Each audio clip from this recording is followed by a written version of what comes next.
rødt, uanset hvor vi gik hen. Så der var sådan en tendens til, at man ikke ville indrømme det, eller var der ikke noget madspild? Altså, hvordan oplevede du? Jeg kørte den ikke over. Ja, Der er det var 15-16% på. Og som I kan se over til højre, så kommer der heller ikke lys op i den hvide eDrive, heller ikke når man holder stille.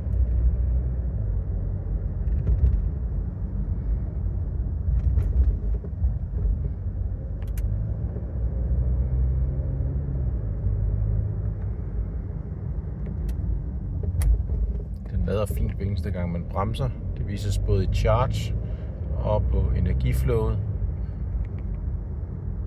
Jeg har en gang set, når man så forsøger også at starte fra helt stop, at den lige lyser rødt et kort øjeblik i energiflow, inden den bliver hvid igen.